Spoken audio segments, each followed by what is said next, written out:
Hello.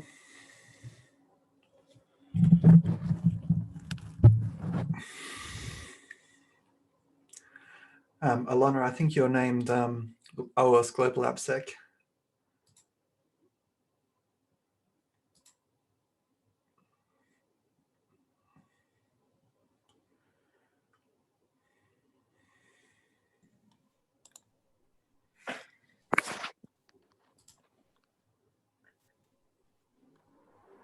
Hello.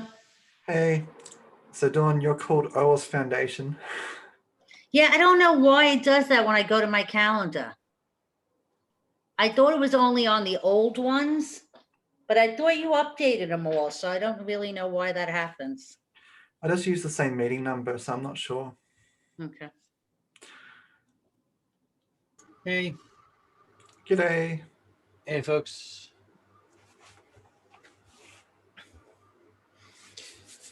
Oh, quite chilly in London today. Yeah? Yeah, at least it feels that way. Not in Florida. Is Yeah. it ever chilly in Florida? Believe it or not, when it's like 68, I'm cold now. Yeah, but 68 isn't cold. Rub it in. Why don't you? Also, I'm at by the the point now I way, have to heat my pool because I won't go in if it's below 84. Ofer has been sending me pictures of the Red Sea, of him scuba diving and mountain ranges, and the sun is like poor salt on the wound. Why don't you? Okay. Let me just see who was saying that they were going to be here so that I can make sure that we've got the right people. Who's 916? Hey, this is Jubin Jabari. I'm the 916 number. Hi. Hi, how are you? Welcome. Thank you. Sorry, I'm trying to join from my computer, but Zoom is forcing an update on me, so I'm not able to join until it's updated. Okay, so the only person who said that they can't make it was Grant, and Grant's here. So thank you, Grant. Bill Corey has given it a maybe, and so we'll give it a tick. There we go. There you go, Jim. Okay, very good. Hi, everybody. Hey, Hello. Martin. Hey, Martin. Okay, so you've got Grant, Martin, Sharif, Owen. We're waiting on Kelly. Kelly's not on? Kelly I'll is kind of text her. important to this, isn't she? I'll text her. That's good. Tom Pappas is waiting to be approved to enter the meeting. He just texted me. Okay. Grant, is that a real background? Every meeting. You're on mute, Grant. It is a real background. It is a real place. However, I am not in that place. Got it. We've asked them that question on a number of occasions. It's an absolutely amazing house that was for sale in London. But seeing as the equivalent of Central Park is out that window, this place goes for £36 million. Hey, It's a little rich for me. can you hear me? Yes. I can hear you, Martin. Yeah. Okay. Kelly is joining. I don't have an admit for Tom.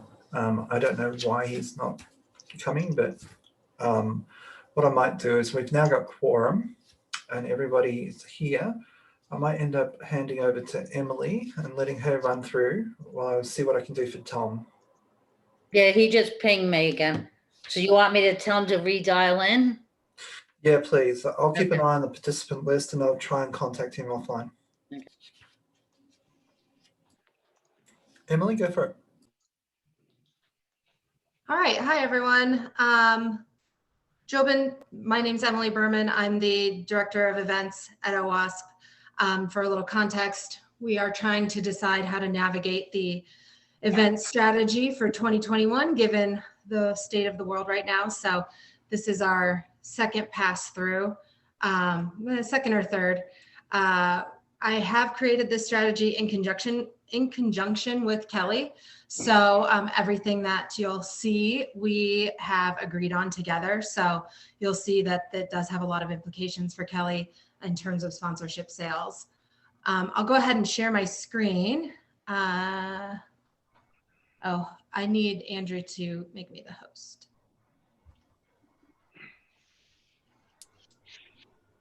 And Andrew, you're muted, but I'm assuming you're saying, yes, sure, I'll do that.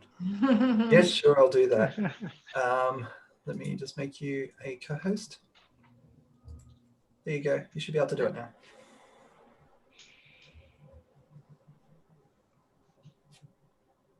All right, can everyone see my screen? Yep. It's always disconcerting on Zoom because you disappear, so I feel like I'm talking to no one. Okay, goals are very similar to what they were the last time you saw this presentation. Hold revenue generating events, diversify offerings, plan in-person events once it's safe to do so, and decrease cost to attendees by creating sponsorship packages.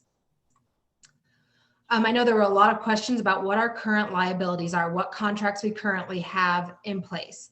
This is a current snapshot. We are in contact with both the Convention Center Dublin and the Hyatt Regency to renegotiate both of these. As of right now, the Convention Center Dublin has not accommodated any cancellations due to force majeure. They had indicated in June that we could reach back out 3 months prior to our event. So even though it is November and our event is in February, we will reach out again next month and ask for a full penalty-free cancellation. As of right now, we have an opportunity to transfer our contract at no additional cost or no penalty fee to February of 2022. But I am still waiting to hear what just an outright cancellation would be so that we have no liabilities on the books going into 2021. Sorry to interrupt. Can you, do we have any, I can't tell by these bullets if we currently have a liability in Dublin. We do. So we are currently still under contract for February 2021. Okay. And they are not ready right now to cancel that due to force majeure. I cannot imagine them being able to make a case not to, but as of right now, they have not. So this is a snapshot of where we are right now. Yeah, like the country is in lockdown at the moment. So like we've the highest level of restrictions, which go up to like December 4th. Right. But like our numbers were like 1,400 a day, which is big for Ireland, and then now it's down to about 400 a day. So I think it's very unlikely that anything would happen in February. Yes. So I completely agree. How much is that risk? I'm sorry? How much are we talking about? That's what I'm still waiting to hear what the penalty would be if we canceled outright. Okay, and then what are our options if they continue to maintain that it's not necessary to cancel? If they continue to maintain that it's, well, like I said, our options are to move penalty free to February of 2022, or we pay their fee, which I'm not sure what the fee is yet. They have not gotten back to me with that number. They've only come back and said that they're not canceling due to force majeure right now. But going for 2022, it's also a really solid option, right? Correct. So in February 2022, we can switch to that. No changes to the contract, no changes to the fees. We also have the opportunity to switch to June of February 2022 for an additional 50,000 euros because it's a more desirable time to be in Dublin. For how much? An additional 50,000 euros in rental fees. Above what is normally would rent. I'm sorry? Above the already agreed rental. Correct. Over the already agreed rental fee, which I'm sorry, I don't have off the top of my head. Yeah, what would be the total? Yeah, the total would be nice to know the total, but is it like a double?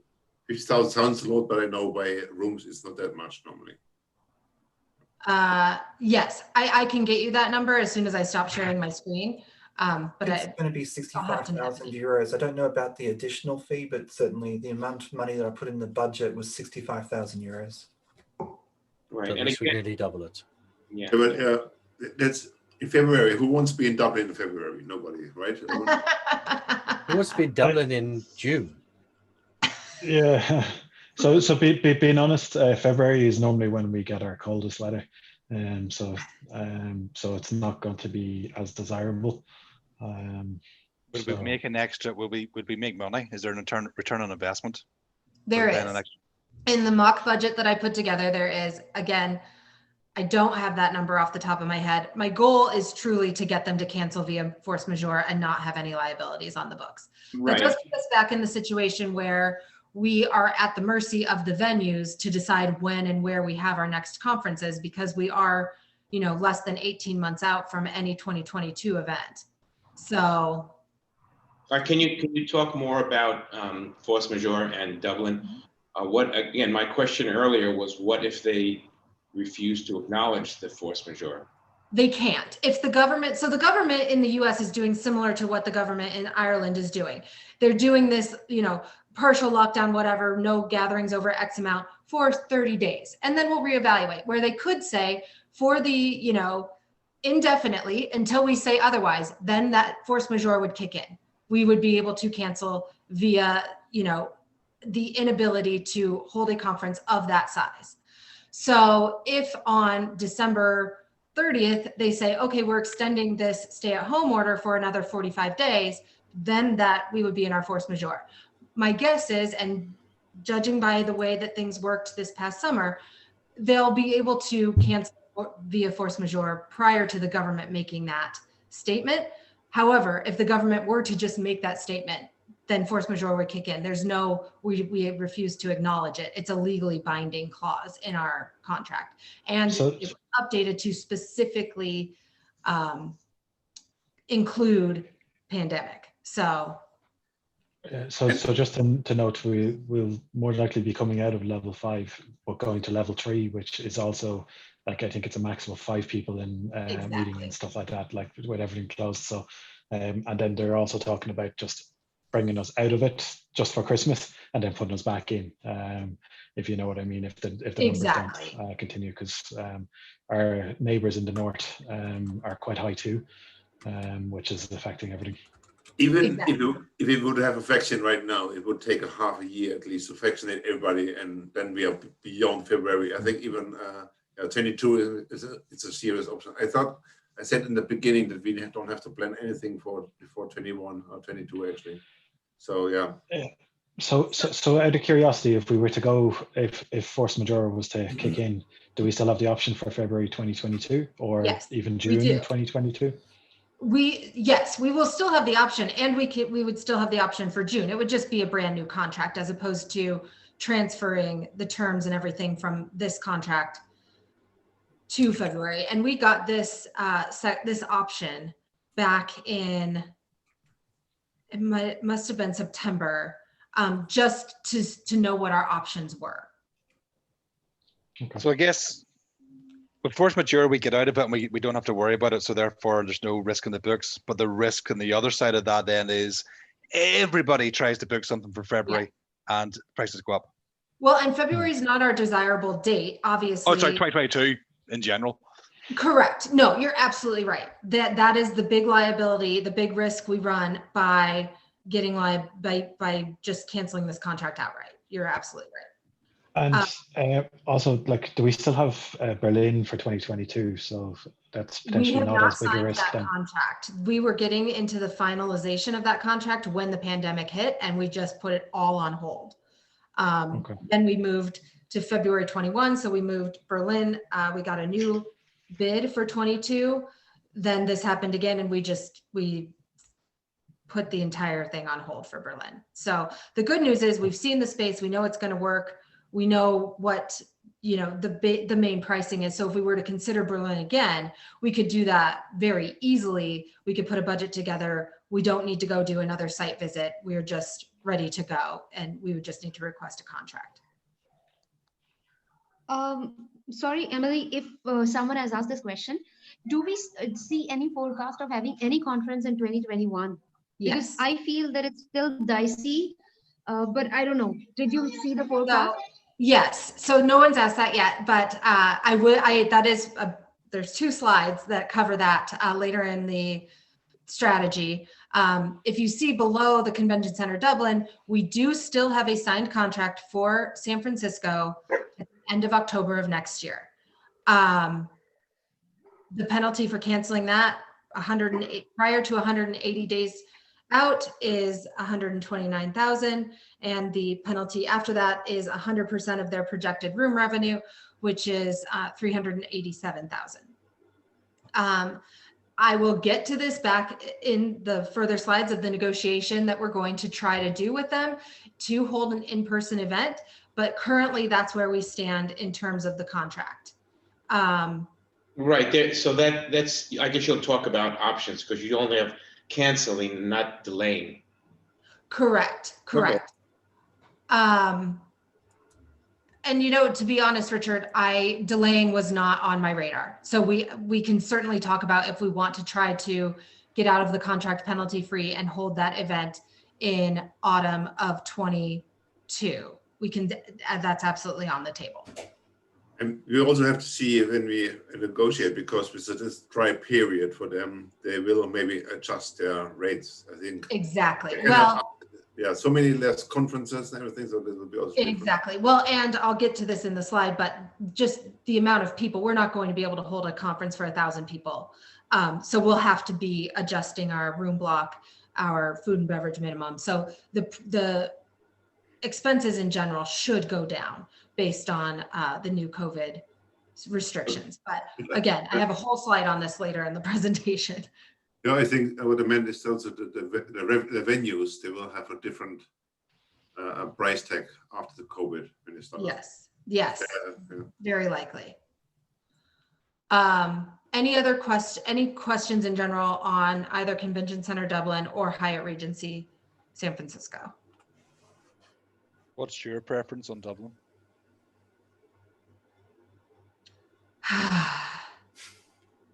That's a tough one because I see why we would not want to have this on the books. But again, it does open us up to having to go to a less desirable location at a less desirable time of year. I know February isn't the most desirable, but yeah, well, it doesn't, I think February should be off the table. That's kind of silly. Any year. Yeah. Okay. Let's back that up. The problem is that unless it's Southern Hemisphere. Yeah. Cape Town, February, that's great. I mean, I love I would second that in heartbeat. Actually, can I ask, do we have any correlation between temperature or good weather and our conferences? Like, we are appealing to a bunch of usually men who wear black and hoodies. Sitting in the sun is not their MO. So do we? I'm not being funny. Do we have any correlation saying it works better during the summer? Actually, we have some correlations that we said when we do the Northern America conference. We had always in September, and there have been several voices. Kelly, I think you might remember that people asked to have the conference in the previous known UPSEC USA of the in early the year. That would help us. I think it was Tom Brennan saying so. I don't know what you think, Kelly. Yeah, Gary, you can always ask yourself what you thought of AppSec California and that venue. I say it's beautiful the whole year round. That's not fair. Dublin doesn't have that. Ever. It's always the same. No, the point was that people will always be desirous of nice weather and nice venues. Yeah, look at Black Hats USA and DEF CON. That's Hacker Summer Camp, right?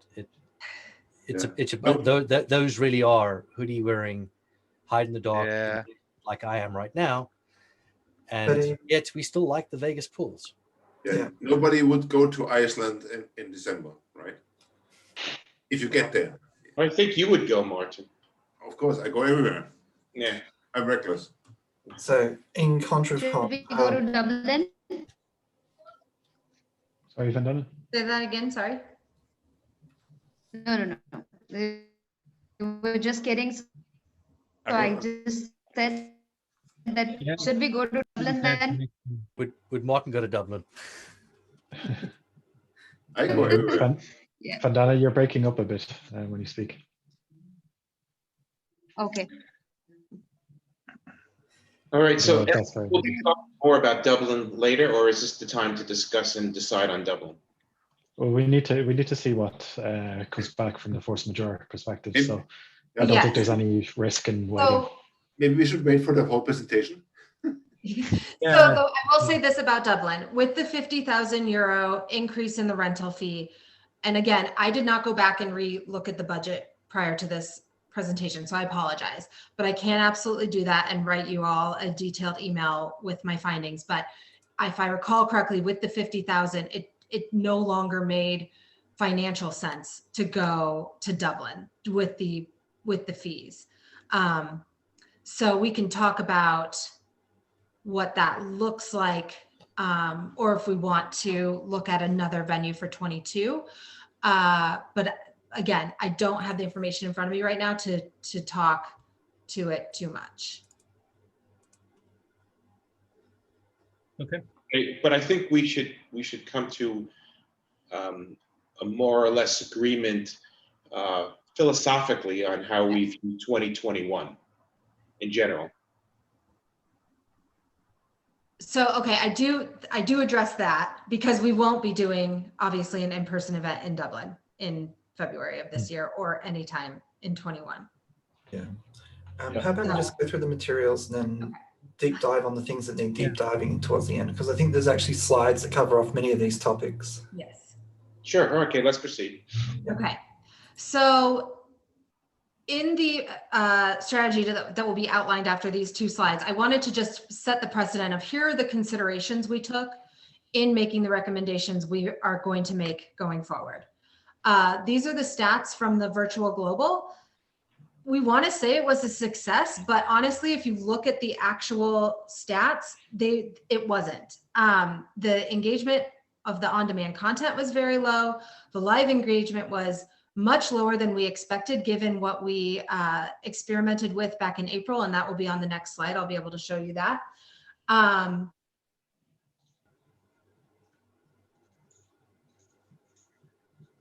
Can I ask a question about the registration data, please? I think she might have froze. Yeah, it looks like she froze. Okay. Maybe Just like she would in Dublin in February. But is 36 actually not that bad for an in-person event? I don't know. Question, Emily. Under registration data, when it says free, is that just for the live? Correct. Yes. Okay. So we had 1,300 people that signed up for just the keynotes, but then the most people that were watching live were 167. That content was then put on demand and is reflected in these numbers right here, which of the 65 on-demand sessions, as a total, they only got 432 unique views. So not what we wanted to see. The one saving grace for the sponsors is even the lowest level sponsors got over 400 leads from our registration. And then the higher level sponsors, Kelly, correct me if I'm wrong, I believe got over 1,000 leads from our registration opt-in. Is there any feedback from the sponsors in relation to whether they felt that was adequate or comparable to the likes of Black Hat? I know there was a significant issue with Black Hat last year, so yes, we're always going to do a comparison. So we did put out a sponsor survey. We got a lot of good feedback of things that they wish they had seen. The most feedback was, the live engagement was very, very low. So we had 2 days that had expo hours where folks could stop by and chat live with our sponsors. And again, as you see here, the average live chat was 7 per sponsor, which having to put that sort of time aside to be available for a chat and then only chatting with that few people.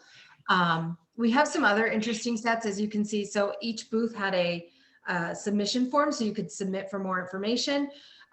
Additionally, we were running a contest where we called it a scavenger hunt. to answer the questions of the scavenger hunt, you had to actually physically speak to someone in the booth, or you wouldn't have been able to know the answer.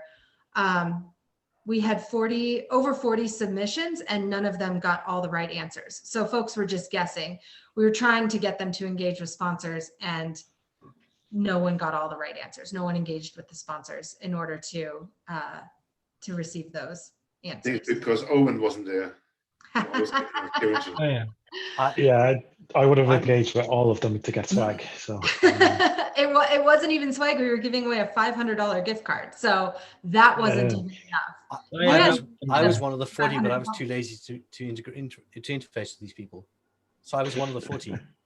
I want to know which ones I got wrong. Yeah. So, We can probably find that for you after the call. so I with have, the, I have a heartbreak at 7, so it's the end of the hour. So so we have a plethora of virtual events, and it's going to be very difficult to come up with some kind of strategy to make us unique enough to dramatically improve these numbers, unless, I don't know, there's some creativity where there's network interactions, where there's virtual roundtables with the participants and along those lines, rather than just watching more Zoom sessions. I mean, I know we tried, but everyone and their brother and sister are coming up with new virtual companies to hold virtual events. It's just ridiculous. Exactly. Yeah. So as you can see, we did do some live networking. We also did some Q&A sessions. We were really excited about them. There was very low engagement in those as well. Fewer than 5 participants in each session. So other consideration. Oh, go ahead. Sorry to interrupt. Is there a path? So a lot of people and a lot of my colleagues at work, and I did this, we use these virtual global gatherings for CPEs with IC squared, and is there a way to certify like the CPEs that people are trying to get by encouraging some kind of engagement, meaning like you can't just use us as a CPE by just saying you went to the event, but rather show of engagement or proof of engagement. Has there been discussion around that? That's actually a really good question. As far as I know, we have never certified that anyone has attended any of our events. And so that's the tact we took for this one as well. I think that's a really good idea. I'm not 100% sure execution wise how that would work. We would need to make sure that we had that back end capability. But I think it's a great idea to improve engagement for sure. normally it's only really when you get audited that you care about it. So at that point, you then go back to the events that you've attended asking for a certificate or something like that. So it's not, it's not 100% necessary to use that, and it would be, I don't think it would be as strong as a selling point. Yeah, I agree. You know, when you see ISACA events, they're the only ones that seem to really care so much. Other organizations and people are like, well, the same as Owen stated. I mean, I got audited a few times and I just said, forget it, it's not worth my time. I got plenty of CPEs. Right. Like being at physical events is more than just the actual going to the actual talks and meeting the vendors. It's the, like as Andrew always states, it's the corridor track where you're actually getting to meet people and stuff like that. Whereas where we struggle now is that, as Richard mentioned, every Tom, Dick and Harry has a virtual event. Like I spend my day on Zoom or Teams or something like that now.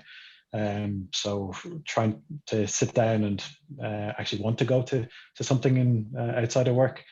Also the fact that going to a conference, you're getting off work for a few days as well. So it's definitely something that we need to consider with these events, that whether the cost of actually running versus the benefit. Has anybody seen anything in the past 6 months that differentiated itself from the other Zoom things? Anybody?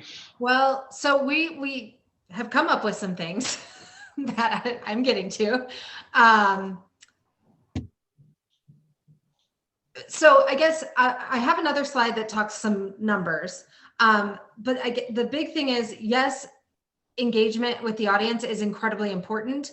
The biggest thing is the sponsors need to be happy, because that's the majority of our income for Global AppSec. So if I go to the next slide, here are the 3 types of revenue generating events that we held in 2020.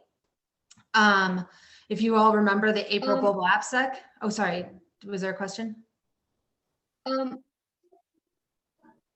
Yes, there is a question. Yeah, Andrew just mentioned that all day DevOps has been doing their format, which is 24 hours, which is right. Now, there is one thing, especially when the marketing thing, and the sponsors can be happy if we show creative marketing positive for them. And they would love to have such thing, because we all know that we are living in a new normal, and we need to have something which can be unique. OWASP is offering. We say just events company, but this is for us. So we need to concentrate on creative ways, different content, different trainings at different conferences, and we market it in such a, tell people that we have different training. I see that when we post things, we have post like Vandana, sorry, Vandana, you're speaking. We can't hear you. I think you're cutting out a lot. I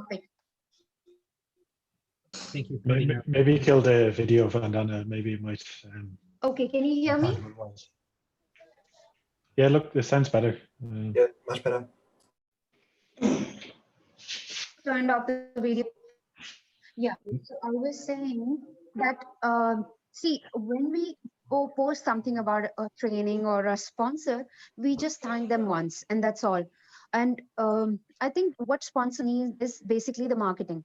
And even though we say that we don't want to be just an events company, we need to do some kind of marketing for our events, which is very important, because events are important for us because they generate the revenue for us. So we need to host our events even when we are planning that, yes, it has to be just virtual, because we are not certain about it. And that's what we are having these calls. So we need to decide on the strategy also. Like, let's have virtual events till half of the next year, like June. So we'll have to have a virtual event. Yes, so all of that is coming up. I'm sorry. I know I'm going very slow. I just want you all to understand what the considerations were going into the strategy I'm about to present to you. So here's just a snapshot of the income and expenses from last year, or from this current year, I guess. The big one is the global. So as you can see, it really was, if you look numbers only, and this is estimates only, none of these numbers are final. It was a successful event in terms of numbers. The consideration we need to really look at is the sponsor consideration. A lot of the sponsorship dollars, which is the majority of this profit right here, a lot of that came from sponsors that were already signed up or were corporate members. So there was no real selling involved. In their minds, the money was already spent. So it was a very, I won't say easy because Kelly worked her butt off, but it was a very natural kind of transition to just keep their money and deliver them benefits in a different way. We only received 8 additional sponsors after the ones that had already committed to San Francisco. Given the low engagement, and I don't want it to sound like such a failure, but we've done a ton of research on how to make virtual events work. And everyone is saying sponsors don't do virtual, and they won't in 21. That's just the way it is. So even if we could count on 8 sponsors, the 8 that Kelly was able to sell post transitioning to the virtual event, that would put our sponsor revenue at about 92,000, which is not enough to make the event profitable. We could run the event at a net zero, where we're spending exactly as much as we're getting. The thing with that was, it was a lot of manpower. It took a lot to make this event happen. Even if we kind of pared it down, I don't see the ROI being there. So that's why in the next slides, you will see that we are not recommending another virtual global, but we do have a host of virtual offerings. And if you're ready, if there's no questions on this slide, I can walk you through that. Okay. All right. So we're going to offer 2 types of free events. Lightning conferences, similar to the one that we did in April, which was hugely successful. We had over 1,000, or I'm sorry, exactly 1,000 people join the Zoom webinar. And we had, I think, 800 people watching it live on YouTube. The way that we monetize this, we sell each of these events as an individual sponsorship. And even though I know that this is not the most popular idea, we have the sponsors address the audience for about 20 minutes prior to the high caliber keynote. This is what sponsors want. They want this captive audience of like-minded individuals, of their core clients, to be able to get their message across, rather than putting in their name in a form and maybe they're actually interested. They want to be able to deliver their message to their audience. So the sponsorship for that would be $10,000. And this is all outlined later, so don't worry about that. We will ask people to register using our OWASP events tool. We will also ask them to opt in, just similarly to the global virtual, to have their information shared with that one sponsor. We will incentivize them to register as opposed to just watch it on YouTube, by potentially doing some sort of a drawing of all the registrants. Quick question. Yeah.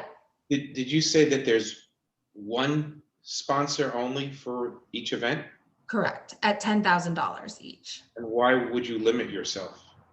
Well, because we don't want to have, an hour and a half of sponsor addresses. That's the main selling point here, is this captive audience. And I think, just my opinion off the top, you put more thinking into this, but I would think that you could probably get a few sponsors if they could talk for only 5 or 10 minutes even. When we were holding events here, we would just give them 5 or 10 minutes. Mm-hmm. Of course they wanted more, but they still, they're still addressing everybody. Right. And like if that's the only option, they'll take it quite often. Right.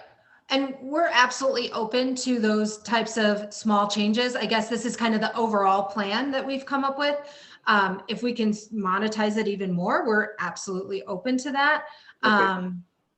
Again, sharing ideas is how you make things better. So that's a great idea, I think. There seems to be quite more in OWASP than any organization that I've been affiliated with or interacted with, more of a keep it vendor neutral, powerful vein that runs through all of our events. I think everyone can attest to that. So by limiting each vendor to just like 5 minutes, it doesn't sound like, hey, we're selling out, quote unquote. We're just giving them a short. And at the same time, you can have, more than one vendor. And you don't have to bunch them all up. Maybe you can sprinkle them around. This is only 5. So anyway, just food for thought. No, I absolutely. Just the one to address the vendor thing is that it's when it's hidden selling message. There's no problem. We have vendors. We always have vendors, the sponsors. But when it's a talk that's neutral and then becomes sales talk, that's a big problem, Richard. Right. Well, and vendor neutrality is definitely something we took into consideration. And I also, like I said, know that OWASP especially is not interested in the commercial aspect of these things. But unfortunately, we're just in a time where we are relying so heavily on sponsors. We have to make some exceptions to really give them the spotlight in order to make money. But this absolutely everything in here is open to tweaking. And if you think we need to have more sponsors in order to make it look more vendor neutral, or if you think we need to put in their sponsorship agreement that this cannot be a sales pitch, we can talk about that. That's absolutely something we can talk about. And just so you all know, Alana is graciously taking notes for me so I don't have to do it while I'm presenting. So we will definitely make sure that that's jotted down. Yeah, I think there's a trade-off. If it's going to be 20 minutes, it has to be a vendor neutral talk. Otherwise, it's just 20 minutes of marketing is going to piss off a lot of people. If it's only 5 minutes, I think you can allow them to just give their typical marketing pitch because it's only 5 minutes. Yeah. I think there's that trade-off. Would we continue with that's probably going to be more expensive than a ticket. Gary's comment of free vaccine for every registration. Sorry, I had to bring it up. It was the funniest thing Gary ever said. Sorry. Let's keep on going. We've got 20 minutes. The next type of free event, and we can consider charging for this because there is a cost involved, but a completely non-security, non-OWASP related fun event. And Kelly actually had this idea based on some feedback from some sponsors of bring a comedian in, do a cocktail course, do a yoga session, just something non-work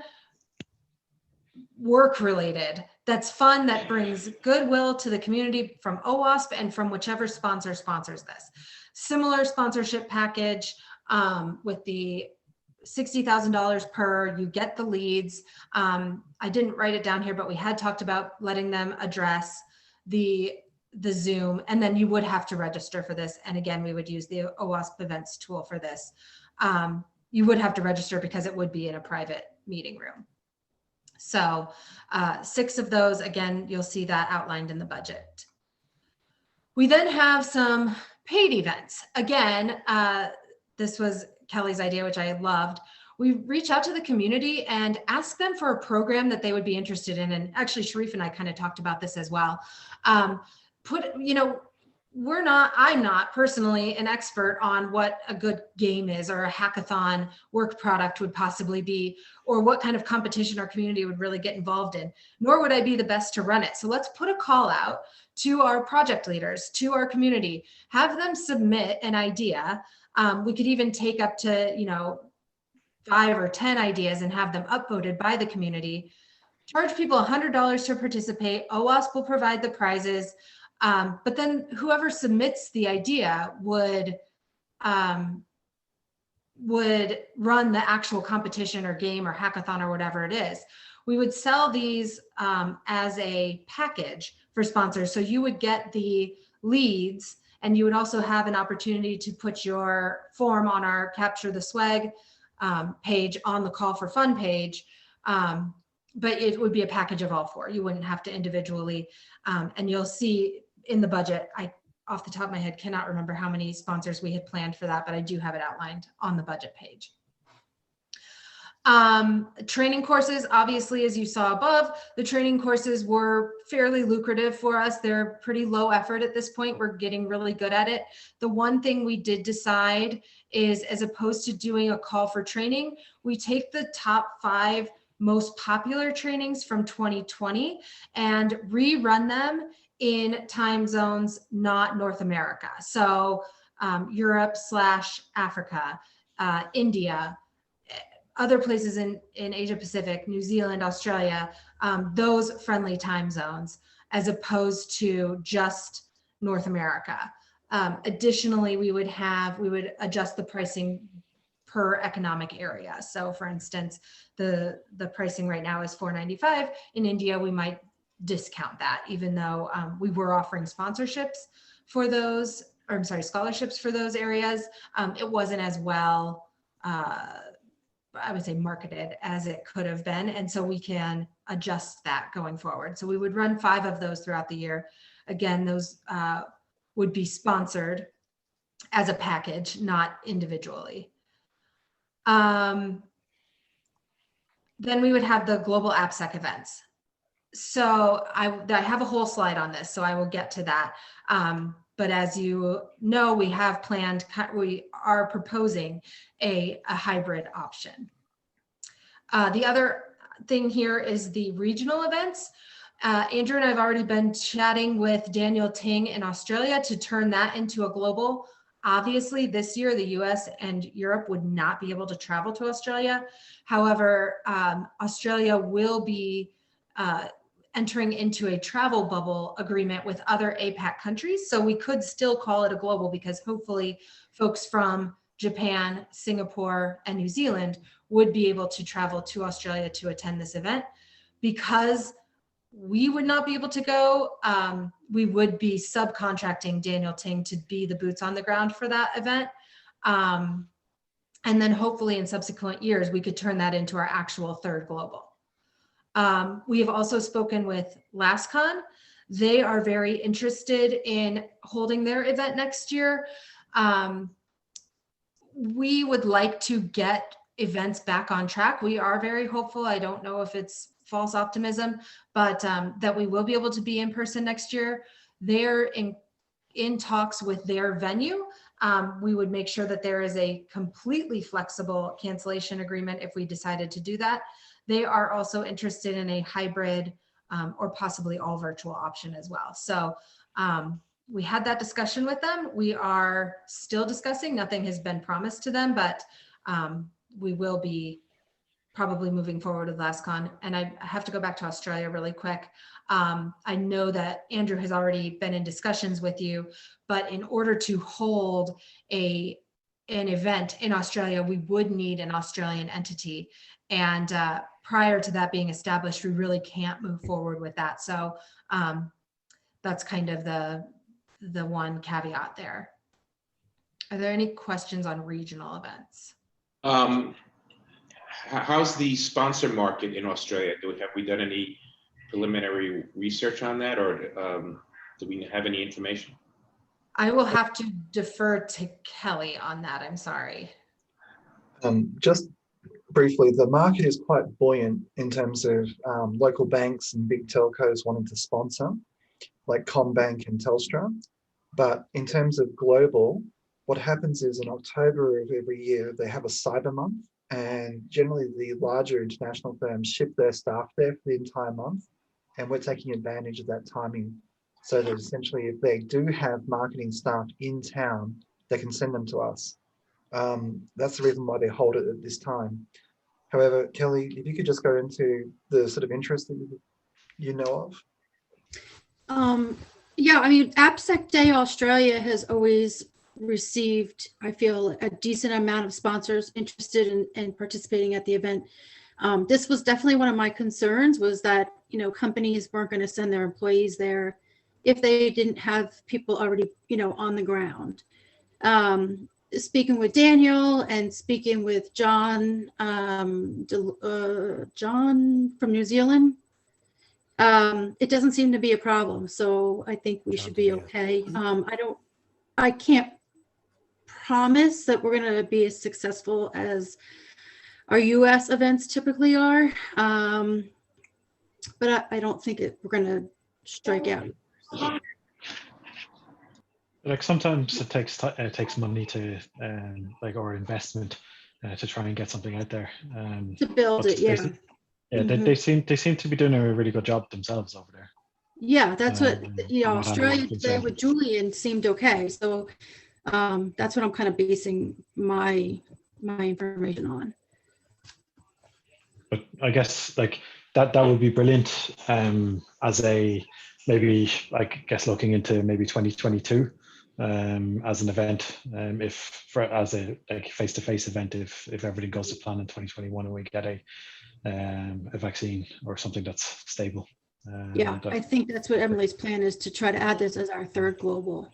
They already draw over 1,000 people to their event. So I feel like it's a natural transition to just take an already successful event and make it a global event, and hopefully more successful, it does rather than try to establish ourselves in another country where we don't already have a successful event running. It does give us access to the Southern Hemisphere, so yes. a second summer. Yeah. Well, no, I'm just thinking, if we're going to be doing January, February conferences, that's. Yes. I mean, I'm a South African, so I have issues with Australia as a continent, but at least it's in the right hemisphere. Yeah. Also, Melbourne in February is a bit hot. But anyway. Are the Australian days, are they paid or are they free for attendees?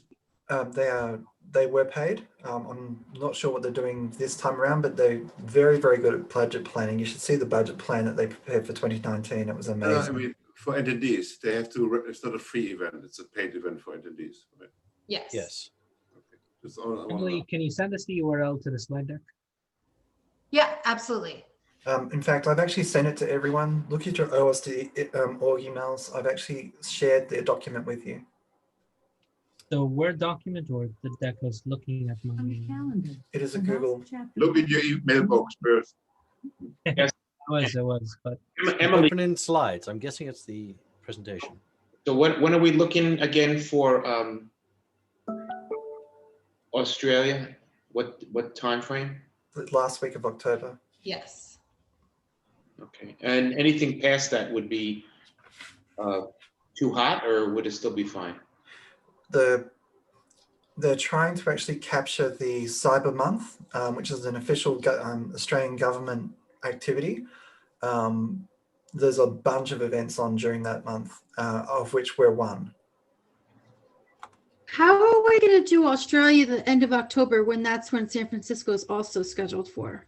Well, this is why we're saying that we need Daniel to continue to run it rather than us being so actively involved. Well, not only that, and I'll go over this in my next slide, but we are going to try to change the date of that event. Right, which is wise. Yes. So, okay, I'll just transition into that now. Quick question, sorry to interrupt. Yeah. Were we looking to make Australia hybrid or just purely physical? So Daniel mentioned looking into hybrid options, or potentially going 100% virtual if they need to. He and I are meant to connect this week to talk more about what his options could be. And I was going to share some of our learnings from our virtual global. But as far as I know, he's for sure planning for a hybrid option. Okay. And based on the numbers you shared earlier in your presentation, were we thinking of still charging people to attend the virtual? So I have a hard break in less than 10 minutes, as I said in the beginning. Can we continue to the presentation? So yes, for the San Francisco Global, we will have a hybrid option. And yes, we will charge what we charged for our virtual global for anyone who would like to join virtually. So $295 for regular attendees and $195 for member attendees if you want to attend the virtual option. So other things that we have planned, reduce plan number to 400 attendees. Right now, the budget was at 1,000 attendees. We have pushed that back, which also saves us a lot of money on our food and beverage, obviously. So we would renegotiate a lower food and beverage option based on new safety standards. Renegotiate a lower room guarantee. The great thing about being in San Francisco is we're hoping we would see a lot of commuter traffic. So we would institute day passes. So if they just drove up for the day, or if they did come for 2 days, then they could buy a full one. But if they just wanted to come for 1 day, they could do a day pass. We would obviously be planning that this would be a largely American event, as I don't know that even the Canadian border would be open by then. And then we would like to move to earlier in the year. And you'll see in my very draft sample calendar later that we're looking at potentially late August, which is out of the DEF CON Black Hat area, which is happening at the end of June, beginning of August next year, for many reasons. One, if the vaccine is not fully, everyone is taking it, there's obviously a lower number of cases in the summer. We can then have also outdoor options. Additionally, in the US at least, several large events did happen at the end of last summer, at the beginning of this autumn, before the spike in cases happened again. So there were a lot of learnings from that, but they were all very successful. So in my research, anyway, I obviously didn't research the unsuccessful ones, but then obviously the COVID precautions, and there have been, the events industry has put out several precautions. I know England came out with their list of. Rose again? Yep. Those, Emily. So. Okay. Somebody should take a screenshot quick.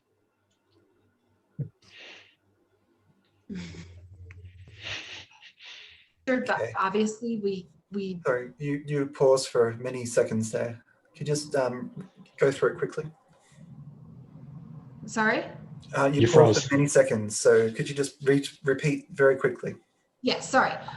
So while we can't legally make sure that everyone has had a vaccine, we will ask them to attest that they have. We'll also be seeking legal counsel to see how we should present that to folks, both in promotional materials and on the registration site. We will ask them to have their temperature taken upon entry every time they enter the venue. Masks will be required at all times.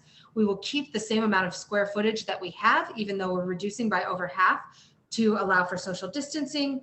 Obviously, no buffet meals. There will be prepackaged snacks and drinks and boxed lunches, and we won't be handing anything out. We will be saving a lot of money in badge printing. We will email them and ask them to print it prior to arrival, but we will also accept a digital version on their phone. I know that that doesn't bode well for how people will be identified on site, but we will cross that bridge.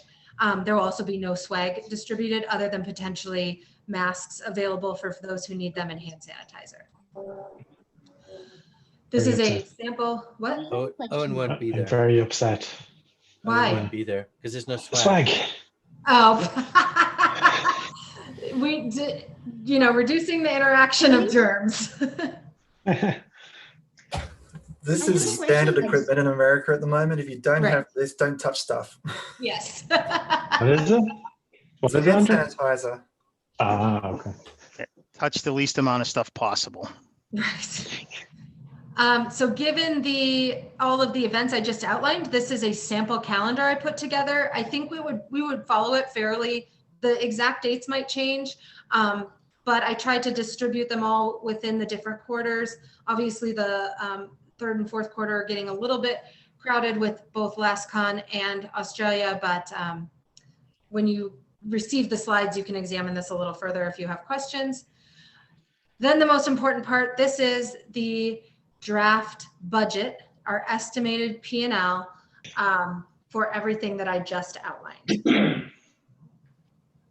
Yeah, just a couple of quick comments. Our April event, I think, be very careful to use that for any type of learning experience because it was so early in the lockdown, right? Now with the proliferation of events, it's going to be much more difficult to get paid attendees in general. Yes.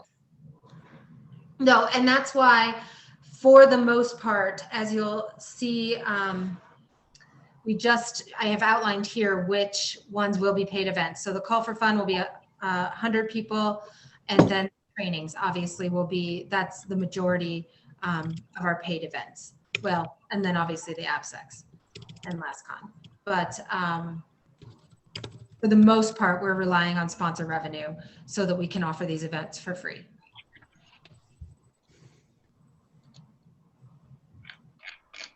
So one of the things that I just want to note there is that 809,000 is quite considerably larger than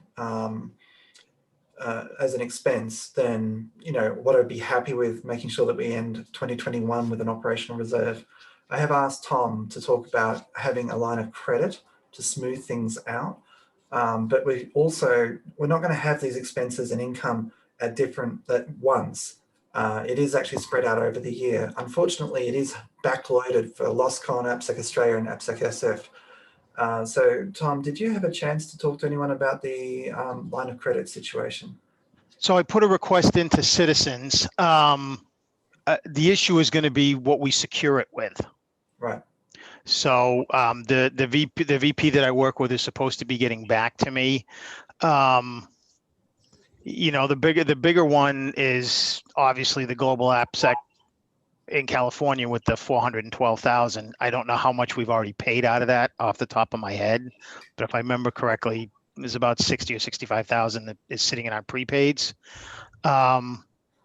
So I will also, we have a relationship with Wells Fargo as well, and see if they are offering lines of credit. I can tell you, it's with the environment out there, I'm not going to say it's going to be not going to be a challenge, but we'll see what we can do. Yeah. So I mean, we wouldn't need the entire 809,000 in terms of a line of credit, but I'd Right. certainly say probably 500,000. Right. Exactly.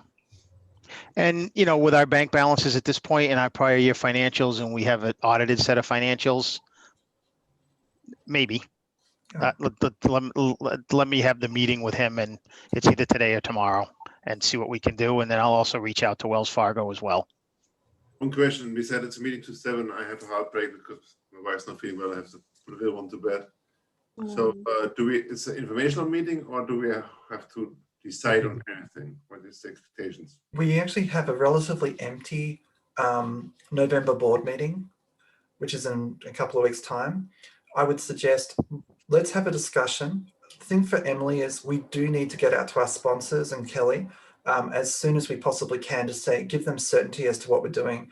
If we can have like go ahead now for the virtual things, we can work on approvals for AppSec Australia, SF and LostCon as a item in the November budget, in the November meeting, if you wish.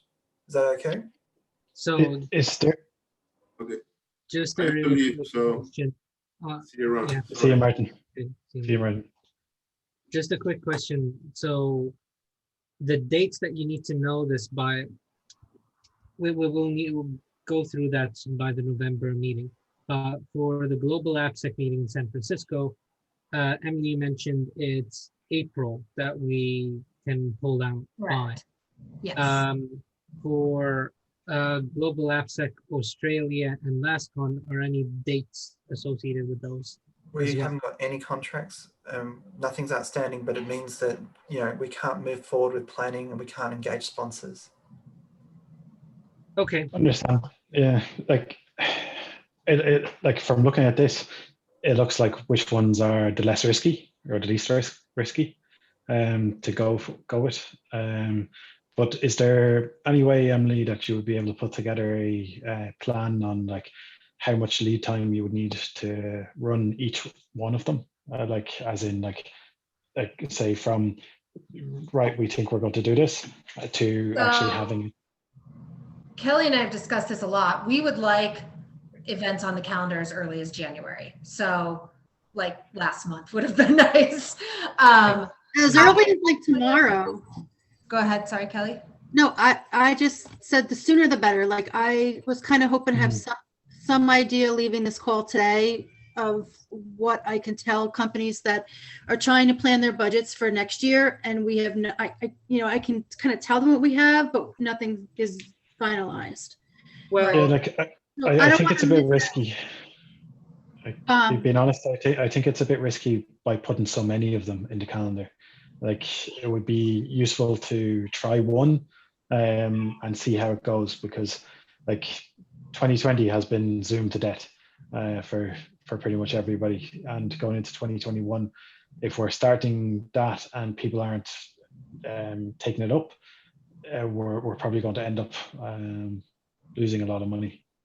So what I would propose is, why don't we have at least an e-vote on at least the 6 virtual events, the Lightning conference talks, the call for fun, the entertainment, the training ones, and so forth.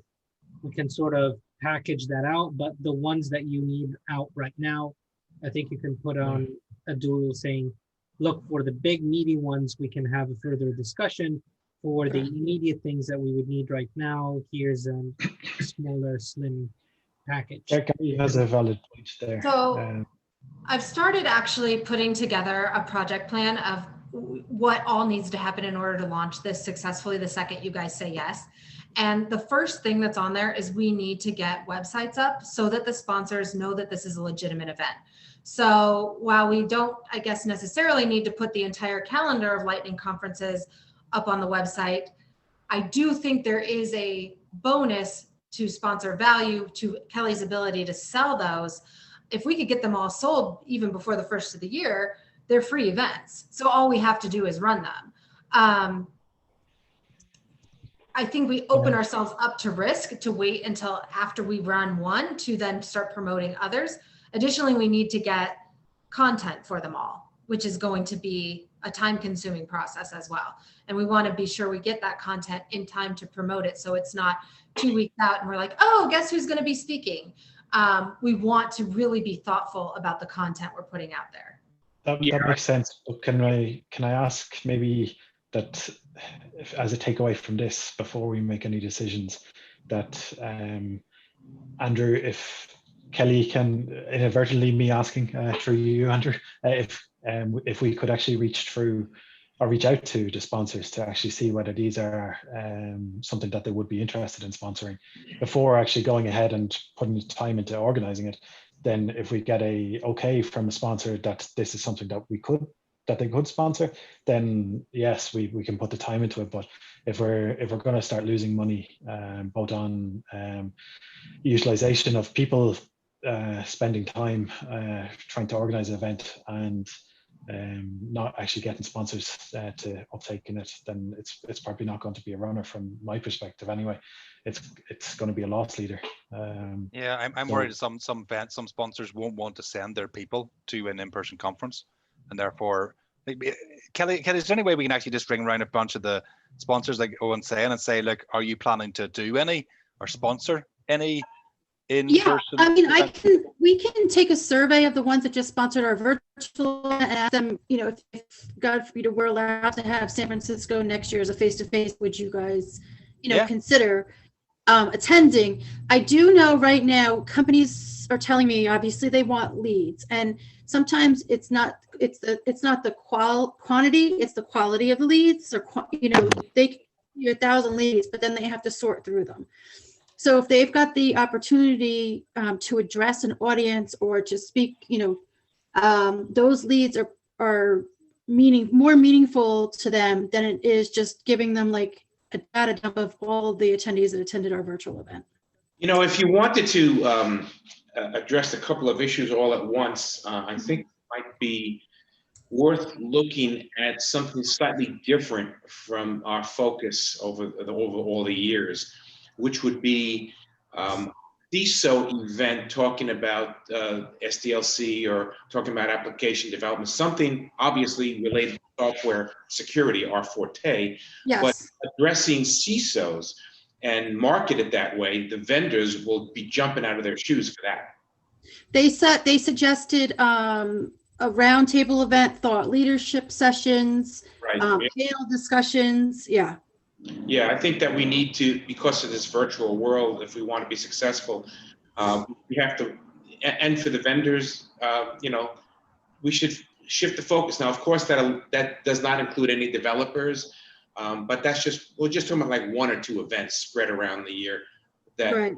we should add this to our repertoire because we want to stay relevant, and, you know, really we want also our what's our messaging, what's our goal. We need to get CISOs on board with what we advocate. Mm-hmm. So, you know, I love that idea. I think executive roundtables can be the most lucrative types of events that you hold. The problem that I have run into in the past, and not necessarily with OWASP, is the reach. We need to know the people who know the people to get them in the room. The brand recognition is going to be key in that. If they know who we are and what we do and why they want to be, we don't necessarily have that value proposition for them at the moment. well, I think that just looking at this board of directors, we all have extensive networks of the security leaders. We all help get the word out. Plus, we're not talking about the numbers in attendance that we would typically. No. So would be happy to attend security leaders. They'd be very happy with that. So we don't really need a lot. Yeah, like I've been invited to a few over the last few weeks, and they're all literally like 6 leaders in whatever per event. Like, so somebody is sponsoring it, and some company is bringing 6 people from different banks into the same room so that we can talk about cyber resilience, basically, like for a few of them. So like it is being done already. So it might be something, but like you'd probably have to proposition it that you would be bringing the likes of, like, say, people that are rock stars within application security or software security into a room with say your heads of security, or like your developers or something like that, your like development leads. They would be something that would be useful. Right. And I'm So not talking as a about, board, if you all could put together a list of folks that you think we could get in a room, I would love that. I unfortunately am not that person that knows who the players are and, you know, why they would want to be with each other. So I would love to have looking at our putting something like that. our previous keynotes, Emily, like, so getting some of those keynotes into a room with say people would be that beneficial thing, because they're the ones that have been around and they're working with and the likes of CISOs and stuff like that, and they have the knowledge. Like Michael Coates keynoted in San Jose, and like, so he's ex-Twitter CISO, has his own company, so has his own ideas of how organizations should be doing things, and they're the kind of people that we want to that So- would be ideal. Getting in the room with what people? Sorry. So you could market it as an event that the likes of Michael Coates, those kind of level of people would be in the room with CISOs. But looking at like my CISO, he never has time to actually do those kind of things unless he wants to do something, or unless he really needs something. He will never actually sign up to those events. He'll just either send me or one of the others. Right. Right. And then, sorry, can you just talk really quick about how you monetize that, what the value is to this, like how the sponsors are involved in that? The sponsors will be getting the decision makers. They have twice the value of our typical attendee. You could charge quite a bit for this. And the sponsors will be jumping at it because right now there's no differentiation. And as you pointed out, they're less likely to spend on events because there's so many and the return on investment is dropping. But there is still value with the security leaders. Over all my years, every vendor has always asked for that audience. And so I think that's for OWASP, that would be kind of a new frontier.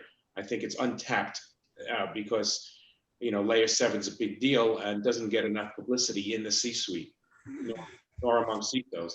Our job is to get that forefront. So this serves both our whole goal as an organization, as well as brings in some money and makes us more relevant in the discussion at that level. But actually, we're getting into the weeds of that. It's an idea, and it's something that we can definitely work together with you, Emily, going forward. Yeah, and this is not instead of anything else you provided. This would be in addition to. Right. Yeah. Right. In relation to what's on the screen now, I'd like an understanding of whether sponsors would be interested and how much sponsors are willing to pay in 2021 given their current scenario. So like Martin's actually a good example. So he's working for Micro Focus now. So you might even be able to just reach out to him and he could give you an inside picture on what their plans are for 2021. They're waiting on us. They want to sponsor us, but we have nothing to offer them. Yeah, I think so that's. I think that lightning ones, as a board, we should decide on whether we want to go forward with that because the time is important, the lead time. I think we need to focus on what's on our screen right now and come up with a decision. We can, I still stand by limited to one vendor in 20 minutes. I don't like that solution. So as I stated earlier, so other than that, I'm all for this. We barely have quorum, and I think Van Danen's actually got a hand up for a question. Yeah. Hi, Andrew. Yes. Question. Some time back, we were talking about having a virtual. Van Dana, you're still breaking up there. You want to put it in the chat? Oh my God, I'm so sorry. Vandana, Okay. put it in the chat. Okay. Okay. What I'd probably suggest is. I think I just came out of the room. Can you hear me now? Yes. So I was saying, can we put a virtual booth where people can buy stuff around OWASP? Like Black Hat did a lot of a conference around that, like people can donate, people can buy stuff when they donate. Even I think I remember seeing it where we had a booth, people were buying t-shirts for $20, $30, and it was more of a donation. Yeah, we are actually. I think we can have that also at the conferences. Yeah, so in the operating plan, I'd actually asked Dawn to set up I'd actually documented that we were going to do an online merch store, and that'll be coming online generally, and we can always add that. But in our experience, and Emily, correct me if I'm wrong, the booths didn't really work. So we do need to figure out how do we get merch. And I think we just simply make merch an all-day everyday type of activity that people can get them whenever they want. And we can always advertise it in a banner or something like that without having our booth set up. But certainly I've asked Dawn to bring that forward. We're going to do it next year, but we'll do it now. So to look into getting t-shirts, hoodies and other merch available. As a drop shipper, we wouldn't be putting things in a packet ourselves. I need new t-shirts, Andrew. Okay, so if we've got spares, do reach out to Dawn and ask if we've got any spares that could be sent. Here's I one. have a lot of swag here, actually. I'm happy to provide sponsorship cash in return for those t-shirts. I don't want them for free. Grant, I'll sell you this for $50. AppSec California, cool.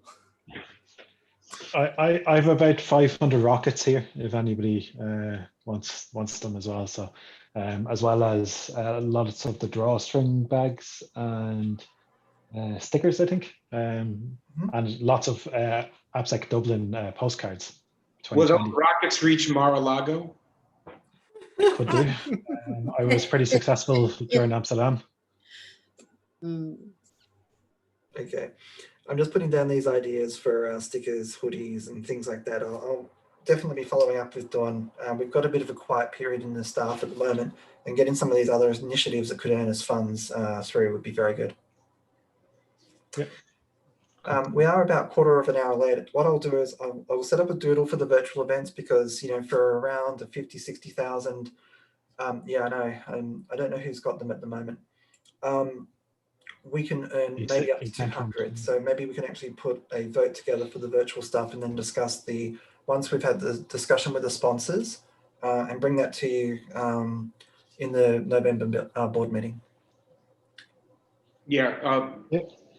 Not to beat the same issue over and over. You can include the discussion regarding more vendors and less presentation time. And just in the doodle. Thanks.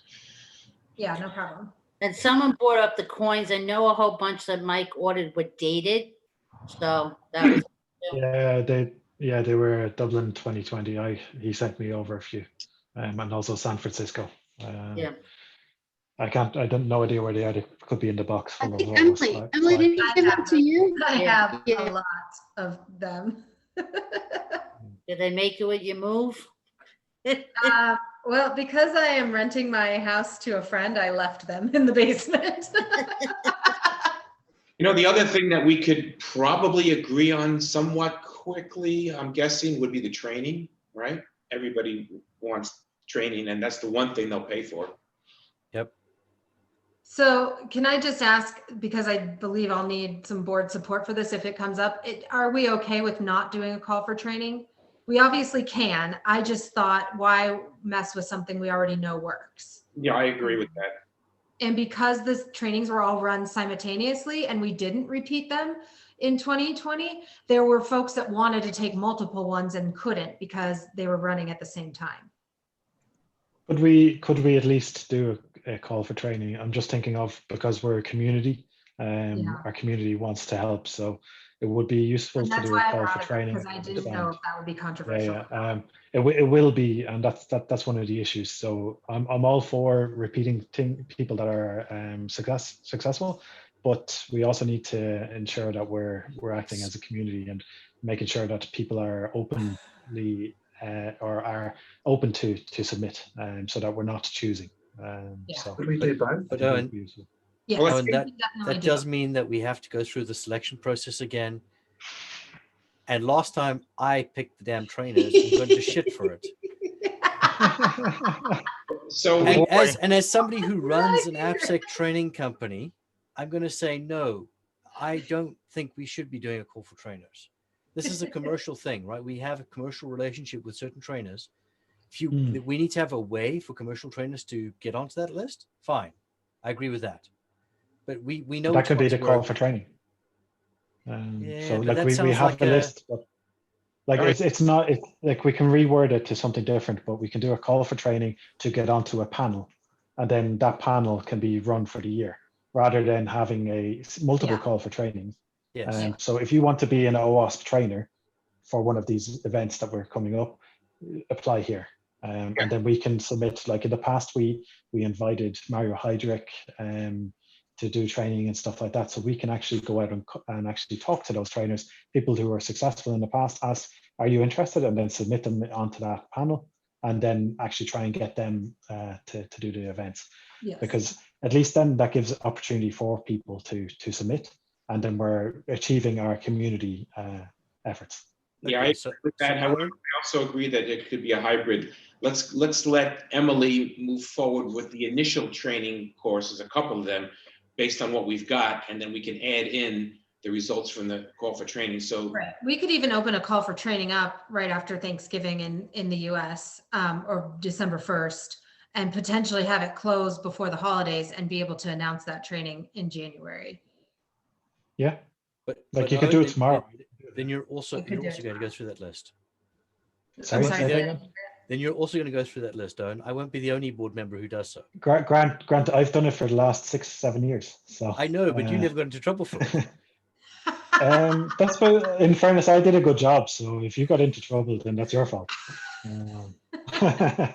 I was the call for training chair in Belfast and in London, I think, or the paper chair or something. I don't know what I was, but like, yeah, I'm happy to help. So it's no problem. is this official then? Are we all comfortable moving forward with the training?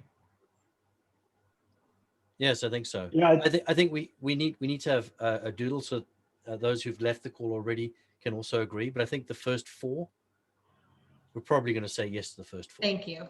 We Yeah. really appreciate that. Being able to get those up on the website and start planning them and taking into consideration feedback from sponsors and things, but being able to have Yeah. something to act on is very helpful. So I thank you very much. All right, and we I- have, is there a limit on the number of sponsors that we have for the training? Right now, we're looking at what's feasible based on the past. So we thought 5 sponsors at 5,000. But no, we would never say, oh, we're full. Good. Yeah. Okay. I would like to us to have that conversation with the sponsors, as many sponsors as possible before the doodle is even sent out, because we need to know whether the sponsors are actually going to be interested in these kind of things. Does that make sense? Because we can say yes tomorrow, but then the sponsors might say no. It does. I will say, and Kelly is always in very constant contact with the sponsors, and she and I did come up with a lot of these together. So I feel like she has a pretty good idea, but if we want to reach out and ask them specifically, if we're going to say our board is trying to decide on this, could you tell us, is this something you would find lucrative? Then I think Kelly can absolutely, and I don't want to speak for you, Kelly, I'm sorry. Well, we I can. don't want to be giving you more work. It does mean more time now, right? Correct. Well, like, but it might not even be more time. Like, so I don't even know what day of the week it is. It's Monday, isn't it? So like, I'm sure we could do some, at least some this week and get an overview of it. We're not going to lose much by a week for the doodle come out on Friday if we have some feedback before then. Like even picking up the phone, like I've so many vendors calling me. They've plenty of time to get on the phone. So like that's like it should be easy enough to understand whether they would be at least open to it. So if I understand you correctly, you want to know what their plans are for 2021, if they were interested in sponsoring if they would even attend a face-to-face event, if that's even in. And virtual, like, so they like the likes of the lightning conferences, like 6 sponsors, 1 per event at 10K. Are they open to that? Like, so they've all agreed their budgets for sponsorship for next year, and I would assume that they're significantly less than what they would have been prior COVID. So we just want to make sure that, or I want to make sure, or I'm just thinking from a foundation perspective, given the fact that there's net expenses of 809,000, that would put us in the red going into 2022 if we're not successful with these. So like we could literally as a board accept all this and say yes, we're going ahead with it, but later on in the year, if we're not successful with any of these, we could end up actually killing the foundation if we're not able to get the funding or the backing. But Owen, right now all they want to know is the answer to the 40,000 investment. The first 4. Yeah, but that's what I mean as well. Like, so like it's just an understanding of whether they are interested in sponsoring those events too. So we can run an event with no sponsors if that's what you want to do. if they're So not the- open to do it. So the ask is for Kelly to go out to the sponsors and essentially sell them the first 4 items on this list and see the response. But it's not even selling. It's just, are you interested or would you be interested? Is this something that you would be interested in? So like you have a company, Grant. Would your company be interested in sponsoring any of these events? Yeah, I think Kelly's knows what to do at this point. Yeah. And we as just a- lost Bandana, so if you guys are voting, we're done. Yeah, we no longer have quorum, so we'll have to do a doodle for the other votes. We'll bring the in-person ones to the November board meeting after we've done some work with the sponsors and get you the answers you need. Can I ask, Emily, you might already be doing this and same with you, Kelly, but one of the strong suits in our marketing efforts to attract attendees is the differentiation, because of all the Zoom meetings now, 3/4 of them are vendor events. Mhm. We need to stress the differentiation that we are about content, about open, and you're not going to get that in any of these other events, even if these other Right. you know, Well, and that's why I stressed the lightning conferences having that high caliber, Right. And then the entertainment based, if I'm not mistaken, Kelly, you actually got that idea from a sponsor. That's not necessarily content based, but again, it's kind of building goodwill with our community while bringing in revenue from a sponsor. Yeah. And then the call for fun, that's an engaging, not only is it going to be a contest, but it's an engaging way to use your skills as a OWASP professional, but then do it for something for fun. And I know that a lot of folks in our community are already doing this, so why not us do it and monetize it a little bit?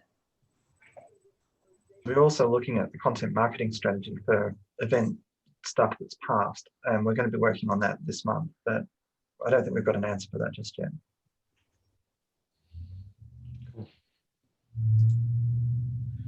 Good Should presentation. probably have. Thank you for that. Yep. Thank you, Emily. Yes, thank you guys. Thank you all. Thank you. All right. Bye. Bye. Bye, Have a guys. nice day. Stay Bye. safe.